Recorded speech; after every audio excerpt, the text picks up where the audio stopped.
Recent developments in India, ये 9th chapter है 12th class की बुक का, जिस बुक का नाम है politics in India since independence.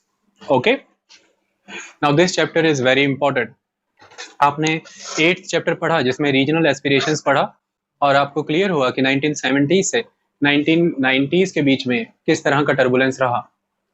Different states, चाहे वो तमिलनाडु रहा, चाहे वो नॉर्थ ईस्टर्न इंडिया रहा, चाहे पंजाब, चाहे जम्मू कश्मीर, चाहे गोवा, हर जगह पर डिफरेंट रीजनल एस्पिरेशंस, चाहे वो लैंग्वेज कन्फ्रंटेशन था, चाहे वो इकोनॉमिक डेवलपमेंट को लेकर के कन्फ्रंटेशन था, चाहे वो ऑटोनॉमी को लेकर के कन्फ्रंटेशन था, चाहे वो सेसेशन को लेकर के कन्फ्रंटेशन था। एक कन्फ्रंटेशन इमर्ज हुआ जिसने इन 20 ईयर्स में पॉलिटिक्स को चेंज किया, और उस बदलती हुई राजनीति ने नए इतिहास को कार्व आउट किया। That is important. अब ऐसे ही माहौल से 1989 का वो साल जन्मेगा जब राजनीति शास्त्र पूरी तरह से बदलने की तरफ आमादा होगा। कैसे चलता है ये नया दौर, इसे समझते हैं। ये 1989 का वो ईयर है जब बहुत सारी चीजें एक पॉइंट पे आके कन्वर्ज करेंगी साइमल्टेनियसली, और ऑटोमेटिकली उस वन डायनामिक ईयर को जन्म देंगी, जिसके बाद आज दिन तक, टिल डेट तक, भारत की इकोनॉमी, पॉलिटी और सोसाइटी उस 1989 के ईयर के उस इम्पैक्ट से इन्फ्लुएंस्ड है अभी तक। चर्चा करते हैं क्या। देखिए, 1989 के पीरियड में सबसे पहले तो हम शुरुआत करते हैं कोलिशन ऑफ पॉलिटिक्स, यानी कि अब तक इस कंट्री में कांग्रेस का एक सिस्टम था जिसके अंदर बिगिनिंग से ही different regional aspirations, different regional groups, religious groups, sentiments, expressions, interest groups, pressure groups, factions, सभी को एक जगह मिलती थी। और वो कांग्रेस कभी भी नए नए सेक्शंस में नहीं बटी, क्योंकि उसके अंदर ही कई फैक्शंस थे, कांग्रेस के स्प्लिट नहीं हुए थे। लेकिन आप सभी जानते हैं कि 1952 में शुरुआत हुई इस कांग्रेस की, जो लोकसभा के चुनाव जीत करके आगे बढ़ी, 1971 तक आके इसका चेहरा बदल चुका था। और 1971 में रिवाइव्ड कांग्रेस, जो इंदिरा गांधी के अंडर है, ये टोटली एक न्यू कांग्रेस थी, जिसमें चीजें नीचे से ऊपर की तरफ नहीं, ऊपर से नीचे की तरफ आती हैं। इंदिरा गांधी के पास पावर कंसंट्रेटेड है, और अल्टीमेटली इंदिरा गांधी ही डिसाइड करेंगी कि अब कांग्रेस एक्चुअल में किस वे में मूव करेगी, कौन से प्रिंसिपल्स उसे गाइड करेंगे, और किस तरह की पॉलिसीज फर्दर इंप्लीमेंट होंगी। यानी कि अब कांग्रेस फैक्शन बेस्ड नहीं है, अब कांग्रेस डाइवर्सिफाइड ओपिनियंस को उस लेवल पर अकोमोडेट नहीं करती है। अब कांग्रेस पावर को किसी के हाथ में कंसंट्रेट करती है और उनके मार्गदर्शन पर चलना शुरू करती है। अब कांग्रेस अपीजमेंट की पॉलिसी फॉलो करती है, लीडर को और रूलर को अपीज करना और फिर बेनिफिट्स डिराइव करना। सिस्टम आगे बढ़ता है। इंदिरा गांधी बड़ी सारी जद्दोजहद से जूझती हैं, कंट्री में कैओस रहता है, और इस कैओस को आप समझते हैं रीजन क्या है। 1971 से 1975 के बीच में डिफरेंट लेवल पर रेकरेंट फेमिन्स हैं, जिसकी वजह से फूड गेन प्रोडक्शन सफर कर चुका है। रेलवे का स्ट्राइक है, जिसकी वजह से सप्लाई चेन मैनेजमेंट सफर कर चुका है। इंटरनेशनल क्रूड ऑयल के प्राइसेस बढ़ चुके हैं, जिसकी वजह से महंगाई, इन्फ्लेशन चरम स्तर पर है। भारत सरकार की तरफ से अब तक जो एग्रीकल्चर को इग्नोर किया गया, उसकी वजह से एग्रीकल्चरल एम्प्लॉयमेंट सफर करती है। सेकंड, जो इंडस्ट्री में इतने हाई लेवल पे इन्वेस्ट किया गया, वो लिटरली लॉन्ग टर्म और जेस्टेशन पीरियड इतना लंबा होने की वजह से रिवर्ट बैक नहीं दे पा रहा है, और बड़े पैमाने पर वो इंडस्ट्रीज नहीं कामयाब हुई जिनको कंज्यूमर गुड्स प्रोडक्ट्स प्रोड्यूस करनी थी, तो वही एम्प्लॉयमेंट भी देने वाली थी, और अल्टीमेटली वही कंज्यूमर गुड्स देकर के प्राइसेस को भी डाउन रखने वाली थी। तो इतने बड़े स्तर पर हमें जब कंज्यूमर गुड्स बाहर से इंपोर्ट करानी पड़ रही है, इसकी वजह से हमारे फॉरेन एक्सचेंज रिजर्व्स भी खत्म हो रहे हैं, जिसकी वजह से इंटरनेशनल प्रेशर के दम पर हमें करेंसी की वैल्यू डिवेल्युएट करनी पड़ी है। इसकी वजह से इन्फ्लेशन और बढ़ रही है ultimately. And finally the 1971 war, उसने हमें बहुत बड़े पैमाने पर डिवास्टेट किया, हमारे ऑलरेडी स्कार्स रिसोर्सेज को और बड़े लेवल पर रियून किया, क्योंकि 80 लाख माइग्रेंट्स लिटरली कंट्री में एंटर हो चुके थे। इन सारे कारणों से इंदिरा गांधी का पॉलिटिकल सिस्टम हाईली डिस्टेबलाइज किया जाता है। ऐसे में इंदिरा गांधी की इलेक्शन माल प्रैक्टिसेस, इंस्टीट्यूशनल फ्रेमवर्क को किसी न किसी लेवल पर एनक्रोच करना, पार्लियामेंट की सुप्रीमेसी को कहीं ना कहीं डिथ्रोन करना, एग्जीक्यूटिव को हाईली सुप्रीम बनाना, और जुडिशरी को बार बार लिमिटेड करना, कॉन्स्टिट्यूशनल फ्रेमवर्क और प्रोविजंस को अपनी आइडियोलॉजी के अकॉर्डिंग कंड्यूसिव बना के प्रोजेक्ट करना, इन सारी चीजों ने इंदिरा गांधी को 1975 में इस पोजीशन पे ला करके खड़ा कर दिया कि अब ताकत को बजाय रखने के लिए उसने ताकत का ही इस्तेमाल किया और इमरजेंसी लागू करी। 1975 से 77 में जब इमरजेंसी लागू हुई, तो अल्टीमेटली पूरे कंट्री वाइड जितने भी सिविल राइट्स, जितने भी human rights, political rights, economic rights, सभी के सभी कहीं ना कहीं डिसग्रंटल किए गए। सरकार इस पैमाने पर पिछड़ी है, और जो भी अथॉरिटीज मेनली कन्फ्रंट करती थी इंदिरा गांधी को और कांग्रेस को, उन्हें डिसलॉज किया गया, इम्प्रिजन किया गया, जेल में डाला गया। और ये वो समय था जब भारत के लोकतंत्र ने लोकतंत्र का ही पतन होते देखा, लोकतंत्र की ही एक ताकत का इस्तेमाल करके, और वो थी नेशनल इमरजेंसी, जिसे बहुत ही फेक ग्राउंड्स पे इंस्टॉल किया गया था। लेकिन लोकतंत्र ने ही जब ये ताकत दी है, और उसी ताकत का इस्तेमाल करने आपने लोकतंत्र को हत्या की है, लोकतंत्र के पास और भी ताकतें हैं। 1977 में जब री इलेक्शंस होते हैं, तो फाइनली फिर से कोलिशन की सरकारें बनती हैं, जनता पार्टी की सरकार गद्दी पर बैठती है। यहाँ पर लोकतंत्र फिर ये बताता है कि आपके पास अगर कोई आइडियोलॉजी नहीं, कोई ऑब्जेक्टिव नहीं, कोई रोड मैप नहीं, तो आप ज़्यादा लंबे समय तक नहीं टिक सकते हैं, आप लोगों को मूर्ख नहीं बना सकते हैं। अगेन लोकसभा डिसॉल्व होती है, 18 महीने में मोरारजी देसाई, 4 महीने में चरण सिंह की सरकार चली जाती है, और 1980 में दोबारा पूर्ण बहुमत के साथ इंदिरा गांधी री इंस्टॉल होती हैं। सेंट्रल लेवल पर एक स्टेबिलिटी बहाल की जाती है, लेकिन इस समय तक पिछले लंबे समय से चलते आ रहे लोगों के बीच में जो नेगेटिव एस्पिरेशंस हैं, वो बहुत बड़े पैमाने पर कल्मिनेट कर चुकी हैं, और पंजाब का संस्करण एक बहुत इंपॉर्टेंट एपिसोड है। इसी दौरान पंजाब में आए टर्बुलेंस की वजह से इंदिरा गांधी का असैसिनेशन होता है, राजीव गांधी उनकी पोजीशन पर बैठते हैं, लोकसभा को डिसॉल्व किया जाता है, री इलेक्शन कराए जाते हैं, और 1984 के इलेक्शन में राजीव गांधी को उस सिंपैथी का बेनिफिट मिलता है जिसकी वजह से इतिहास में वो होता है जो कभी नहीं हुआ। 415 सीटों वाली अकेली कांग्रेस सत्ता पर बैठती है, लिटरली 415 सीट्स वाली कांग्रेस।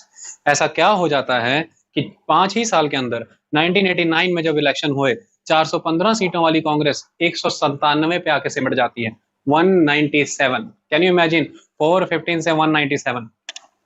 बहुत सारी चीजें घटित होती हैं। 1984 से 1989 के बीच में राजीव गांधी सरकार कई मोर्चों पर विफल होती है। सबसे पहला एस्पेक्ट ये होता है कि ऐसा कहा जाता है कि इंफॉर्मेशन टेक्नोलॉजी आने वाले समय की जनरेशन की टेक्नोलॉजी है, इसे बुलाना है, लेकिन लोगों के बीच में भय होता है कि इतनी महंगाई, agriculture weak, private sector develop नहीं हो रहा। ऐसे में जो थोड़े बहुत लोगों को सिक्योर जॉब गवर्नमेंट सेक्टर में मिली है, उनकी एम्प्लॉयमेंट हार्म के डर ने उसे बहुत डराया। कंप्यूटर एक तरह से फोबिया होता था उनके लिए, जिनको ऐसा लगता था कि जॉब्स चली जाएंगी। उन्होंने इस चीज को प्रोटेस्ट किया। सेकंड एस्पेक्ट, राजीव गांधी के द्वारा ही लिबरलाइजेशन का फेज स्टार्ट किया गया है, जिसे बाद में मनमोहन सिंह ने एलपीजी मॉडल बना करके लागू किया। जब लिबरलाइजेशन का फेज लागू किया गया, जब फॉरेन इंडस्ट्रीज के बने हुए प्रोडक्ट्स इंडिया में अलाउ किए गए, तब उस टाइम पर मैसेज ये कन्वे हुआ स्मॉल एंड मीडियम एंटरप्राइजेस के सामने कि स्टिल हम अभी एमेच्योर स्टेज में हैं, हम इंटरनेशनल कंपटीशन को फेस नहीं कर सकते, वहां सदियों से सब्सिडीज दी जा रही हैं, उनके पास इतना स्ट्रॉन्ग गवर्नमेंट के द्वारा developed research and development network है, और उसके तहत वो प्रोडक्ट प्रोड्यूस करते हैं जिससे हम कभी कम्पीट नहीं कर सकते। ये सेगमेंट नाराज हुआ। तीसरा, बड़े पैमाने पर अभी भी एग्रीकल्चर सेगमेंट के लिए कुछ नहीं किया जा रहा है, और agriculture day by day degrade होता चला जा रहा है। ग्रीन रेवोल्यूशन का कंसेप्ट आया 1967 में। पंजाब, हरियाणा, वेस्टर्न यूपी, तमिलनाडु और आंध्र प्रदेश के कोस्टल एरिया को छोड़ करके हमने नेचुरली फूड सिक्योरिटी तो एस्टेब्लिश करी, लेकिन रेस्ट 95% ऑफ द इंडिया का जो एग्रीकल्चर ढांचा है उसको कुछ भी सर्व नहीं किया। और उन लोगों के अंदर ये रोष था कि सरकार सिर्फ और सिर्फ विकसित राज्यों की, विकसित किसान की सुनती है, स्मॉल एंड मार्जिनल फार्मर का क्या। ऐसे में इन राजीव गांधी सरकार के द्वारा लिया गया एक सबसे घातक कदम शाह बानो एक केस है 1985 का। ये एक मुस्लिम वुमेन थी जिसका 62 ईयर की एज में अपने उस हस्बैंड से भत्ते के लिए, खर्चे पानी के लिए डिमांड करना, जो उसे कभी तलाक तलाक तलाक कह के छोड़ चुका था। इस शाह बानो केस में सुप्रीम कोर्ट की जजमेंट आती है कि हाँ, आपको उसका खर्चा देना होगा। मुस्लिम जो कम्युनिटी है उसके द्वारा ये माना जाता है कि ये सुप्रीम कोर्ट की अनड्यू इंटरफेरेंस है, हमारा मुस्लिम पर्सनल लॉ है जिस पर नेशनल लॉ लागू नहीं होता, उसमें आप घुसने का प्रयास कर रहे हो। कल को आप ये कहोगे कि शरिया का कानून ही जेन्युइन नहीं है, आप कुरान और हदीस के अकॉर्डिंग नहीं चल सकते हो, तो ultimately this is not allowed. Rajiv Gandhi government को फोर्स करते हैं। राजीव गांधी 1986 में वुमेन प्रोटेक्शन एक्ट लेकर के आते हैं, जिसके तहत सुप्रीम कोर्ट के उस रूलिंग को नलीफाई किया जाता है। इस लेवल पर कंट्री का intelligentsia section, Muslim women, general women and BJP जबरदस्त तरीके से धर पकड़ लेती है राजीव गांधी की। इसके बाद 1986 में फैजाबाद डिस्ट्रिक्ट कोर्ट के द्वारा यह कहना कि सालों से बंद पड़ा हुआ जो बाबरी मस्जिद है उसका ताला खोला जाए, और जहां पर रामलला अगर हैं तो वहां पर हिंदू समाज को अंदर घुस के पूजा पाठ करने की परमिशन दी जाए। इसके बाद जो बवाल मचता है उसे राजीव गांधी मैनेज नहीं कर पाते। इसके ऊपर बोफोर्स कांड है, बोफोर्स तोपें मंगा ली जाती हैं और ऐसा माना जाता है बिचौलिए बीच में डाल करके करोड़ों की हेराफेरी की गई है। अपने सदियों सदियों के दोस्त अमिताभ बच्चन को चुनाव लड़ाए जाते हैं, उसे चुनाव जिताए भी जाते हैं, लेकिन बोफोर्स कांड का दाग जैसे ही लगता है अमिताभ बच्चन के दामन पे, उसी समय राजनीति छोड़ देता है।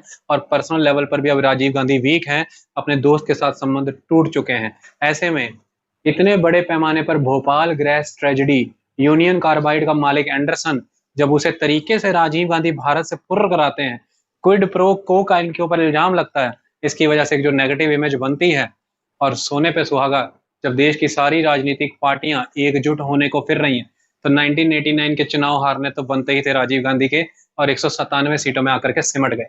1989 में क्या होता है वो समझ लेते हैं। 1989 की कहानी है, दिसंबर में सरकार बनेगी। सरकार कौन बना रहे हैं ध्यान से समझते हैं। 1977 में जनता पार्टी थी, लेकिन 1989 में एक जनता दल है, और इसके मेन लीडर कौन है? वीपी सिंह, विश्व प्रताप सिंह। और ये वीपी सिंह क्या करेंगे? फ्रंट बनाएंगे। जब भी आप किसी वेव को रोकते हैं आप फ्रंट बनाते हैं। फ्रंट यहाँ पे किसका बना है? किस वेव को रोकना है? कांग्रेस की वेव को। तो फ्रंट यहाँ पे नेशनल फ्रंट बना। कौन आएगा इसमें? ये सबसे यूनिक बात थी। सिर्फ कांग्रेस को रोकने के नाम पर समर्थन कौन दे रहा है? डायमेट्रिकली ऑपोजिट एंड पे खड़ी पार्टियां, एक लेफ्ट एक राइट, यानी कि कम्युनिस्ट पार्टी और बीजेपी, दोनों ने वीपी सिंह की सरकार को समर्थन दिया सिर्फ इस शर्त में कि कांग्रेस को रोकना है, और लिटरली समर्थन दिया बाहर से। मतलब जनता के सामने ये भी प्रोजेक्ट करना था कि आइडियोलॉजी से कॉम्प्रोमाइज नहीं किया, मंत्री नहीं बनेंगे, सरकार में नहीं आएंगे, नॉन कांग्रेस, कांग्रेस को रोकना है, इसलिए बाहर से समर्थन दे रहे हैं। तो ये वीपी सिंह की सरकार कितनी फ्रेजाइल होगी आप जानते हैं, कभी भी गिर सकता है। लेफ्ट और राइट दोनों का सपोर्ट है, लेकिन फिर भी सरकार बनाई गई। नवंबर 1990 तक सरकार किसी तरह से टिके रही, इसके अलावा टिक भी नहीं सकती थी, क्योंकि इतनी फ्रेजाइल गवर्नमेंट आगे नहीं बढ़ सकती थी। नवंबर 1990 में सरकार गिरती है, बीजेपी समर्थन खींच लेती है, सरकार गिरने का डर होता है, नेशनल फ्रंट की गवर्नमेंट रहेगी, चंद्रशेखर नाम का बंदा आकर के अब बैठेगा, और इसको अब समर्थन कांग्रेस देगी, अब समर्थन समाजवादी पार्टी देगी, अब समर्थन लेफ्ट और बीजेपी का नहीं रहेगा, क्योंकि बीजेपी निकलेगी। क्यों निकलेगी मैं कारण बता देता हूँ। इसके बाद कितने दिन चले चंद्रशेखर? कुछ नहीं। 1991 में चुनाव करा लिए गए, लोकसभा डिसॉल्व करा ली गई। 1991 के चुनाव में सिंगल लार्जेस्ट पार्टी बनकर के निकलती है कांग्रेस, लेकिन 1991 डिवाइड ईयर है इंडियन पॉलिटिक्स का। उसके बाद केंद्र में कभी भी अपने दम पर एक सिंगल पार्टी की सरकार नहीं बनी। कांग्रेस लार्जेस्ट पार्टी बनती है, उसे कई सारी छोटी छोटी रीजनल पार्टी का समर्थन मिलता है। 91 से 96 मई महीने तक स्टेबल गवर्नमेंट देते हैं पीवी नरसिम्हा राव। यहां तक की कहानी समझ आई? चलिए कोलिशन बनाते हैं। देखिए अभी तक जो कोलिशन इन पॉलिटिक्स का कंसेप्ट था 1989 में वीक होगा, अब कोलिशन ऑफ पॉलिटिक्स का कंसेप्ट होगा। और इसके बाद आपको कंट्री में दो कोलिशन ग्रुप नजर आएंगे, एनडीए, नेशनल डेमोक्रेटिक अलायंस, कौन लीड कर रहे थे? BJP. UPA, United progressive alliance, कौन लीड कर रहा है? कांग्रेस। आज दिन तक वही एग्जिस्ट कर रहे हैं। अब सिंगल पार्टी सिस्टम कंट्री में नहीं है, यानी कि अब रीजनल और सेंट्रल एस्पिरेशंस कहीं ना कहीं एक दूसरे के साथ जुड़ी हुई हैं, और रीजनल पार्टी सेंट्रल गवर्नमेंट को काफी हद तक मोबिलाइज कर सकती हैं कि वो स्टेट की बात भी सुने। एक तो ये एस्पेक्ट हुआ, ये सिस्टम हमने समझा, ये पहली चीज हुई 1989 में। सेकंड चीज समझते हैं, फिर बाकी कहानी भी समझ आएगी। सेकंड एस्पेक्ट क्या हुआ? Mandalisation of the politics, that is very important. Mandalisation क्या है? चलिए सुनते हैं। ऐसा बिल्कुल भी नहीं है कि हमारी कंट्री में अदर बैकवर्ड क्लास को एम्प्लॉयमेंट और एजुकेशन में रिजर्वेशन पहले नहीं था। 1960 से ही southern state other backward class को रिजर्वेशन दे रहे थे। अगर एक क्वेश्चन आएगा तो कभी गलत मत करना कि बीपी मंडल की सिफारिशें लागू करने से पहले रिजर्वेशन नहीं था, साउथ में था। अब साउथर्न स्टेट्स में जब ये रिजर्वेशन था तो बैकवर्ड क्लास की लाइफ में चेंज आया, ऐसा नॉर्दर्न स्टेट्स ने देखा। और नॉर्दर्न स्टेट्स में 1977-78 का एक दौर है, बिहार के मुख्यमंत्री हुआ करते थे मिस्टर कर्पूरी। अब कर्पूरी ने ऑब्जर्व किया, कहता यार ये तो काम सेट है, और अदर बैकवर्ड क्लासेस बड़े पैमाने पर थी। कहाँ पर? बिहार में। तो नॉर्थ इंडिया में एक वेव चली कि नॉर्थ इंडिया में भी साउथ इंडियन वाले स्टेट्स का कोटा सिस्टम एक्सटेंड होना चाहिए, ओबीसी को कोटा मिलना चाहिए। कपूरी ने जो बिहार है उसे ग्राउंड जीरो डिक्लेयर कर दिया, और यहीं से सारी मूवमेंट चल पड़ी।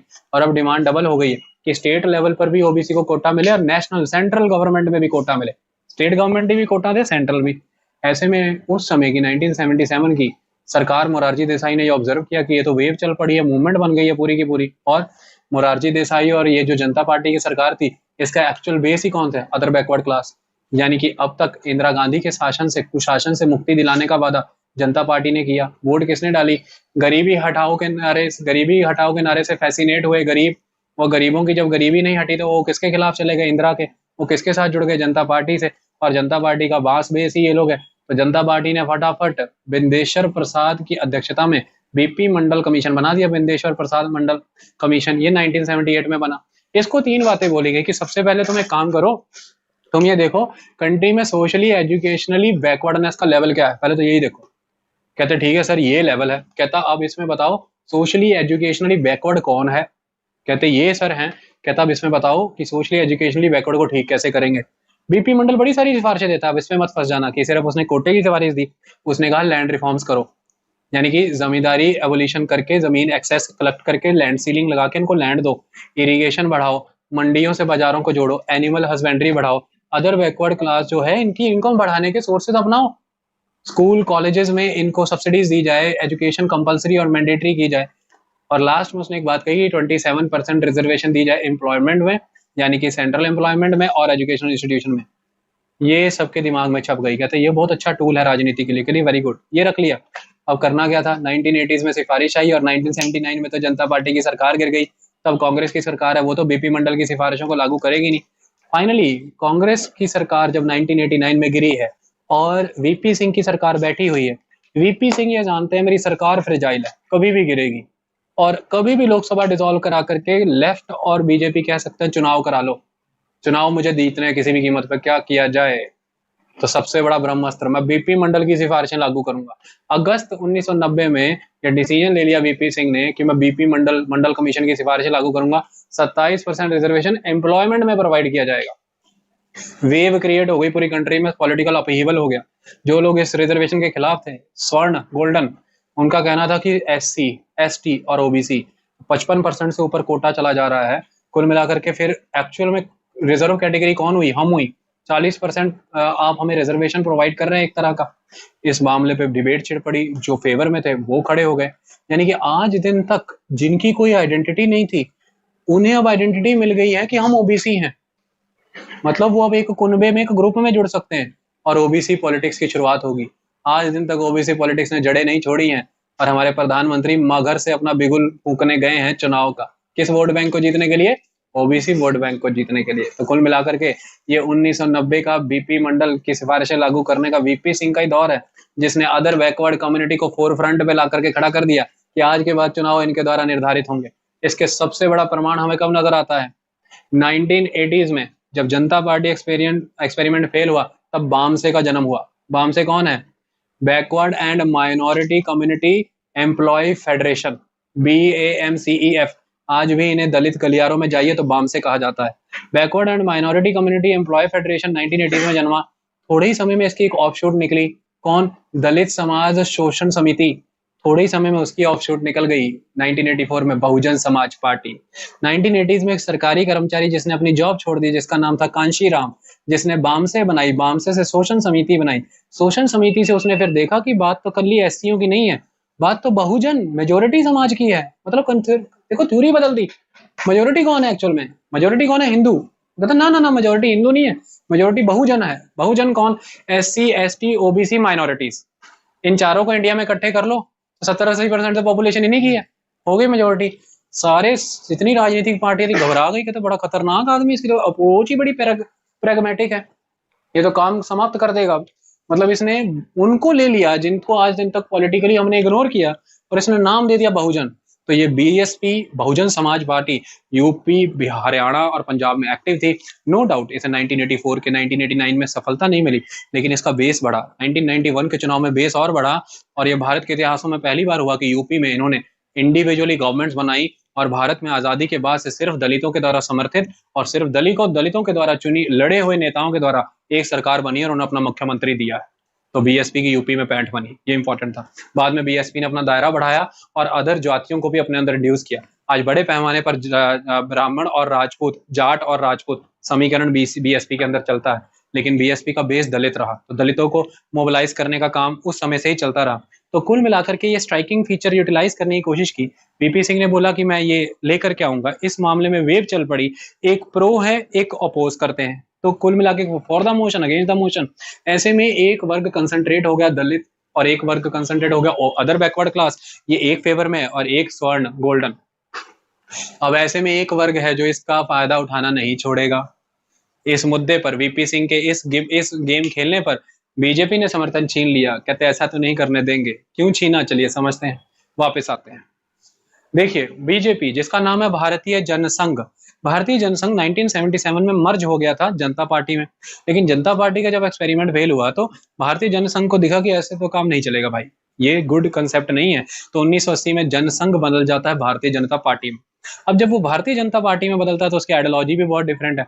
आप इस बात का अब तक नहीं अंदाजा लगा पाए होंगे कि कैसे नरेंद्र मोदी अपने स्वच्छ भारत अभियान में गांधी के चश्मों का प्रयोग करता है। गांधी के चेहरों का प्रयोग करने से क्यों नहीं बचती बीजेपी, जबकि हम तो इसे स्टॉन्च राइटिस्ट कहते हैं, जबकि हम तो ये कहते हैं कि ये अपोज कांग्रेस है। यहाँ पर ये बात नहीं है कि गांधी राष्ट्रपिता है, गांधी आइडियोलॉजी है बीजेपी की, क्योंकि शुरुआती समय में बीजेपी की आइडियोलॉजी थी गांधीयन सोशलिज्म। बीजेपी सोशलिस्ट है लेकिन गांधीयन, और इसलिए गांधी गए भी थे उस समय आरएसएस के भवन में, और इसलिए इनकी गांधी के साथ प्रॉक्सिमिटी है। किसी और कांग्रेसी लीडर का गुणगान नहीं करेंगे लेकिन गांधी का करेंगे, आप एक बात याद रखना। तो गांधीयन सोशलिज्म के नाम पर इसलिए बीजेपी एक्चुअल राइट विंग नहीं है, मॉडरेट वाला राइट विंग है। तो गांधीयन सोशलिज्म अप्रोच है। तभी तो अटल बिहारी वाजपेयी इतने एक्सेप्टेबल थे सबको, क्योंकि वो एक्चुअल गांधीयन सोशलिस्ट थे, सबसे यूनिक थे, इसलिए उन्हें भारत रत्न दिया गया है। इसलिए उन्हें कहते हैं कि अटल बिहारी वाजपेयी बीजेपी के नहीं है, देश के, सारे भारत के रत्न है।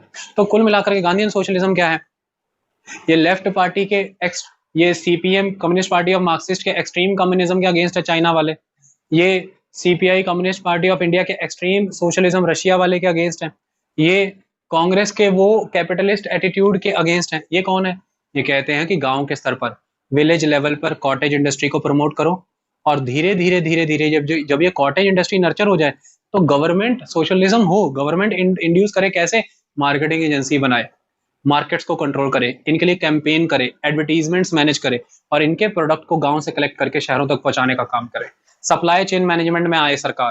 तो ये जब ये सारे कंसेप्ट गांधी तब दे रहे थे, बीजेपी ने उस चीज को अपनाया, गांधीयन सोशलिज्म एटीट्यूड। लेकिन बीजेपी ने देखा इससे बात बनी नहीं। अब कंसेप्ट क्या चल रहा है, बीजेपी आगे बढ़ी 1980 के चुनाव में, वो फायदा नहीं, 1984 के चुनाव में वो फायदा नहीं, लेकिन 1984 से लेकर 87 के बीच में कुछ होता है जो बीजेपी की आइडियोलॉजी को बदलता है और बीजेपी को पॉपुलर बनाता है। बीजेपी को ऑटोमेटिकली वो मुद्दा मिलता है जो बीजेपी सोच भी नहीं सकती। अब क्या होगा, देखिए सिस्टम क्या चल रहा है।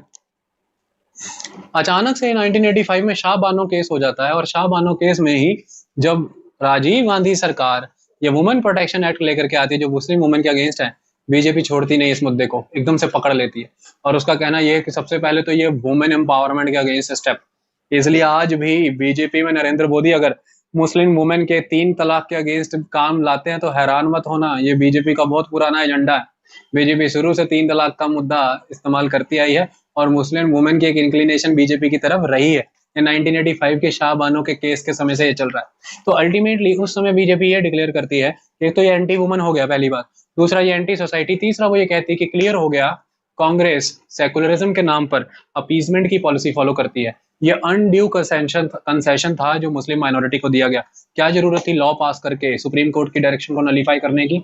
सबसे इंपॉर्टेंट बात, आपको इस तरह के कंसेशंस देने को किसको कहा है सेकुलरिज्म के नाम पर, ये अपीजमेंट की पॉलिसी है, ये नहीं चलेगा। ये पोलराइजेशन की पॉलिसी है, आप मुस्लिमों के प्रति ध्रुवीकरण करते हैं, राजनीति को एक सिरे पर ले जाना चाहते हैं। तो इंटेलिजेंसिया सेक्शन और अदर सेक्शन ने पहली बार बीजेपी को सीरियसली लिया कि वाह बातें बड़ी सीरियस करते हैं, है इनमें दम है, इनको कंसिडर करो। Second aspect. और दूसरा, फैजाबाद डिस्ट्रिक्ट कोर्ट यूपी का, उसका ये डिसीजन की जाकर के ताले खुलवाओ किसके, मस्जिद के। अब देखो ये सबको क्लियर है, जब मुस्लिम सुल्तान भारत में आए, जब मुगल भारत में आए, नेचुरल सी बात है ना तो उनके पास इतना टाइम रहता था और इमीडिएटली उन्हें अपना रिलीजन असर्ट कराना है सबके ऊपर। तो क्या करेंगे, मंदिर खड़े हैं, मंदिर का ऊपर का हिस्सा तोड़िए, ऊपर गुम्बद बना दीजिए, डोम बना दीजिए, वो मस्जिद बन जाएगा। इसलिए आज भारत की जितनी सभी बड़ी मस्जिदें उनमें रामायण महाभारत की आयतें लिखी हुई पाई जाती है, ये क्लियर है, आप जाकर के देख सकते हैं। अब ऐसे में जब आपने उस समय बाबर के जमाने में उसके जर्नैल मीर बाकी ने बाबर मस्जिद बनाई, बाबरी मस्जिद बनाई, ये क्वेश्चन कई बार आता है किसने बनाई, मीर बाकी ने बाबरी मस्जिद बना दी। उसी समय से हिंदू मुस्लिमों के बीच में टसल रहती थी, 100 साल बीत गए, 200 300 4, अंग्रेज आ गए, अंग्रेजों के समय में टसल चलती रही। अंग्रेजों ने इसे कहीं ना कहीं स्टेबलाइज करके रखा कि नहीं किसी का भी एक्सेस उस लेवल पर नहीं रहेगा, फिर भी अंग्रेज थोड़ा मुस्लिम को तरजीह देते थे तो वो उनका फेवर चलता रहा। लेकिन अल्टीमेटली गेम आगे बढ़ी, 1940s में अंग्रेजों के समय में डिसीजन आ गया कि ताला लगा दिया जाए और कोई इसे को छेड़ेगा नहीं।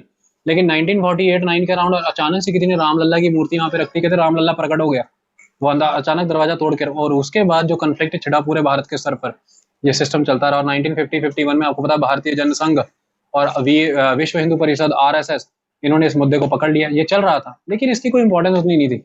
50s 60s 70s 80s, उसके बाद 86 में जब फैजाबाद डिस्ट्रिक्ट कोर्ट ने कहा कि वो जो सालों से बंद पड़ा ताला खोल दो, वो ताला खोलने की बात थी, पूजा अर्चना करने की बात थी, बस फिर तो सारा ही चाहिए, हमें पूरा मंदिर चाहिए। और जब उन्हें पूरा मंदिर चाहिए तो मुसलमान तो रुकेंगे नहीं।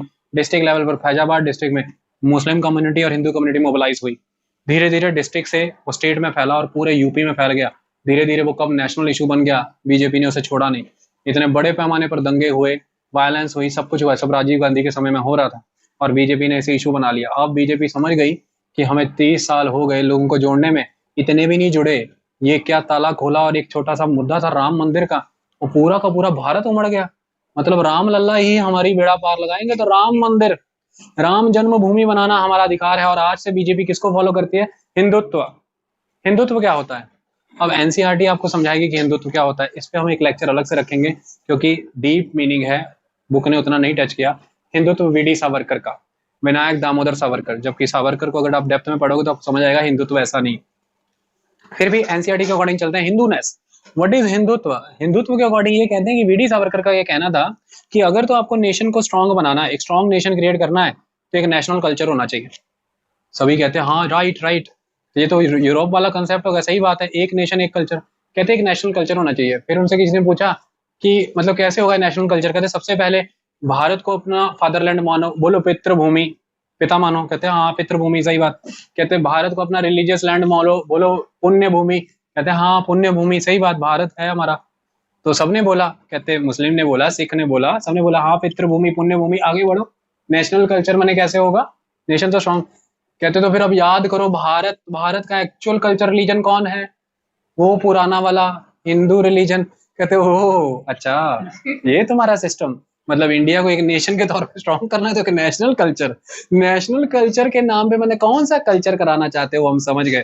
तो बेटा ये तो चलेगा नहीं। तो ऐसा कहा जाता है कि इनका वाला हिंदुत्व ये वाला हिंदुत्व है, जो पहले सारे पैराग्राफ में तो सुनने में अच्छा लगता है, एंड में जब कंक्लूजन होती है तो समझ आया था कराना क्या चाहते हैं। वो सिस्टम नहीं चलेगा। हिंदुत्व के नाम पर और सनातन धर्म के नाम पर जो चीजें आप लागू कराना चाहते हैं वो सेकुलर कंट्री में नहीं हो सकता। बट हिंदुत्व का एजेंडा लेकर के ब्राह्मण, गोल्डन कास्ट, अपर कास्ट सबको मोबिलाइज कर लिया राम मंदिर का नाम लेकर के। और जब अदर बैकवर्ड क्लास, दलित और इनकी बात कर रहा था, बीजेपी ने देखा कि ऑपोजिशन में कौन है? जनरल कोटे वाले, जनरल कैटेगरी। हमारा वोट बैंक कौन है? कांग्रेस तो ले गई मुस्लिम, विश्व प्रताप सिंह तो ले गया दलित, अदर बैकवर्ड क्लास। हमारे लिए क्या बचा झोले में? स्वर्ण, गोल्डन, ऑपोजिशन करने वाले। इनके नाम पर सरकार गिरा देंगे, नहीं देंगे समर्थन।